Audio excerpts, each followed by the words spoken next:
Salam sejahtera, terima kasih karena bersama dengan saya di Nazilin Unity Channel. Ini keputusan terkini perbicaraan Mahkamah Najib mengejutkan ramai orang. Hari ini kita digemparkan dengan laporan pemeriksa forensik tak dapat sahkan tanda tangan Najib pada dokumen. Ini betul-betul satu maklumat yang betul-betul tidak dijangka sama sekali. Tay Yu Kam berkata, beliau hanya menerima salinan fotokopi dokumen 1MDB didakwa ditandatangani bekas Perdana Menteri. Seorang pakar pemeriksa dokumen forensik memberitahu tidak dapat menentusahkan kesahihan tanda tangan pada beberapa dokumen syarikat didakwa ditandatangani bekas Perdana Menteri Najib Razak. Tay Yu Kam ketika memberi keterangan dalam kes 1MDB berkata, beliau hanya menerima salinan fotokopi dokumen berkenaan, termasuk minit mesyuarat antara pengerusi lembaga penasihat 1MDB Najib dan Ketua Pegawai Eksekutif Syarikat ketika itu, Sahrul Azhar Ibrahim Helmi. Katanya, memandangkan dokumen tersebut sekadar salinan fotokopi, beliau tidak dapat menggunakan mikroskop atau sebarang peranti lain untuk mengesahkan ketulinannya. Beberapa perbezaan dapat dikenal pasti, namun untuk memperoleh kesimpulan sebenar, memerlukan pemeriksaan daripada dokumen asli, kata beliau lagi. Sebelum kita teruskan ulasan kali ini, jangan lupa siapa ada masalah gout, kencing manis dan tinggi darah, sila tekan butang produk yang ada dalam video ini untuk mendapatkan produk yang murah, berkesan dan mujarab. Ramai orang sudah yang menggunakan, kata mereka sembuh daripada gout.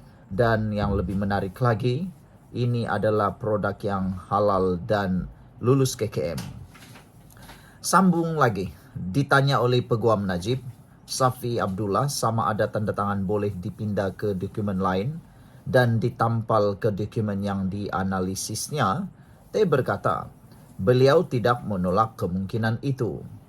Agak mustahil untuk periksa sama ada tanda tangan disalin atau ditampal dengan kualiti seperti itu, salinan fotokopi, katanya lagi. Najib berdepan 25 pertuduhan salah guna kuasa dan pengubahan wang haram melibatkan dana RM 2.28 bilion ringgit yang didepositkan ke dalam akaun M-Bank miliknya antara Februari 2011 dan Disember 2014.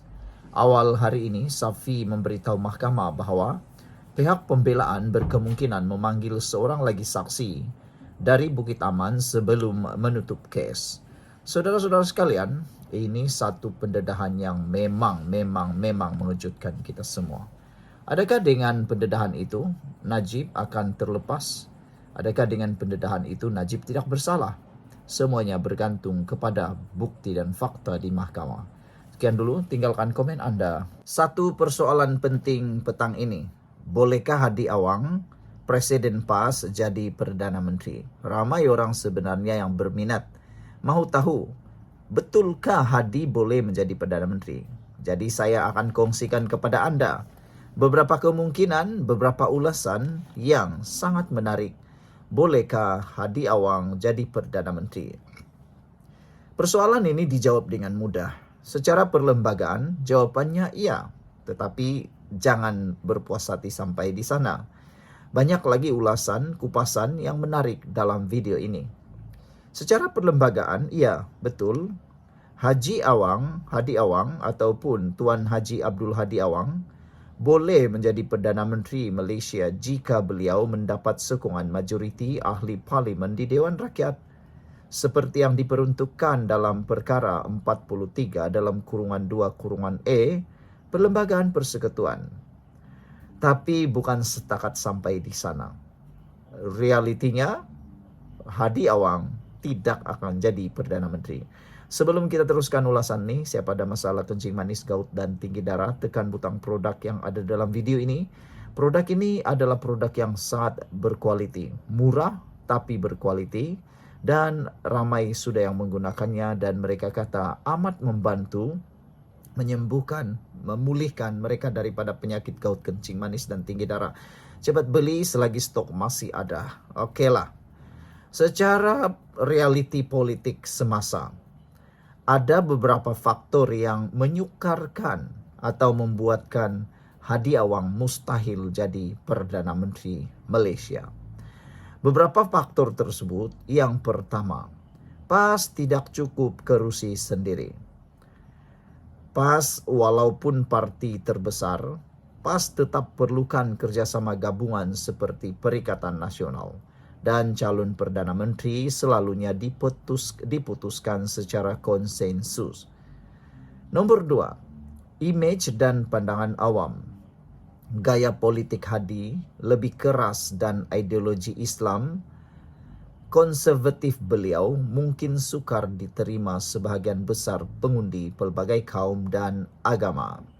Ketiga, rakan gabungan seperti Bersatu mungkin lebih cenderung mencalonkan pemimpin seperti Muhyiddin atau pemimpin lain yang lebih natural.